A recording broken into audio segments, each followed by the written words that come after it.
కష్టం, ప్రతిఫలం మరియు ప్రశాంతత. ప్రియమైన సహోదరులు, సహోదరీలారా, ఈ రోజు మనం మన జీవిత ప్రయత్నం, ఆ ప్రయత్నం నుండి వచ్చే సమృద్ధి మరియు ఆ సమృద్ధి మనకు ఇచ్చే విశ్రాంతి గురించి ఆలోచిద్దాం. మన దైనందిన జీవితంలో మనందరం నిరంతరం కృషి చేస్తూనే ఉంటాం. కొందరం మన ఉద్యోగాలలో నిమగ్నమై ఉంటాం, మరికొందరం మన వ్యాపారాలలో కష్టపడుతుంటాం. మనం ఉదయం లేచినప్పటినుండి రాత్రి పడుకునే వరకు పెట్టే శక్తి, సమయం, ఇదంతా మన కష్టం. మనకు కావలసిన జీవితాన్ని నిర్మించుకోవడానికి మనం చేస్తున్న పునాది ఇది. అయితే కేవలం మన కష్టం మాత్రమే మనకు అనుకున్నంత ఫలితాన్ని ఇవ్వగలదా? ఆలోచించండి. మనం ఎంత కష్టపడినా సకాలంలో మనకు మేలైనవి లభించకపోతే, అంటే సరైన అవకాశం, సరైన సలహా, అనుకూలమైన పరిస్థితులు లభించకపోతే మన ప్రయత్నమంతా వృధా అవుతుంది కదా? మనకు అండగా నిలిచే ఒక గొప్ప శక్తి ఉంది.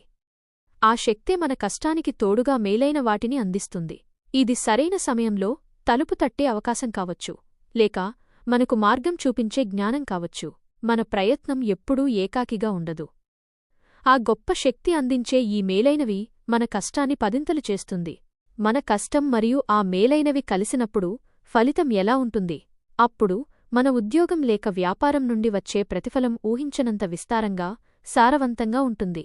మనకు కావలసిన ఆహారం, మనకు కావలసిన వృద్ధి కేవలం సాధారణంగా ఉండదు, అది సమృద్ధిగా, సంపూర్ణంగా ఉంటుంది. ఇది కేవలం డబ్బు సంపాదన మాత్రమే కాదు, పనిలో సంతృప్తి, జీవితంలో ఎదుగుదల. ఈ గొప్ప సమృద్ధి మన జీవితంలోకి తీసుకొచ్చే అత్యంత గొప్ప ఆశీర్వాదం. ప్రశాంతత. మనకు కొరత లేదని, మనకు భవిష్యత్తు గురించి భయం లేదని తెలిసినప్పుడు మన హృదయం నిశ్చింతగా ఉంటుంది. అప్పుడు మన జీవితం, మన చుట్టూ ఉన్నవన్నీ, మన కుటుంబం, మన ఆస్తులు అన్నీ కూడా సురక్షితంగా, విశాలమైన గడ్డిబీళ్లలో స్వేచ్ఛగా తిరిగే పశువులవలే హాయిగా ఉంటాయి. కాబట్టి మనం మన కష్టాన్ని నమ్మకముంచుదాం. మనకు మేలైన వాటిని అందించి మన ప్రయత్నాన్ని సమృద్ధిగా మార్చే ఆ గొప్ప శక్తిని గుర్తించుకుందాం. ఈ సమృద్ధి మన జీవితంలో నిత్యమైన ప్రశాంతతను తీసుకొస్తుందని విశ్వసిద్దాం. మీరంతా ఈ గొప్ప ఆశీర్వాదాలను, ప్రశాంతతను అనుభవించాలని మనసారా కోరుకుంటున్నాను. ధన్యవాదాలు.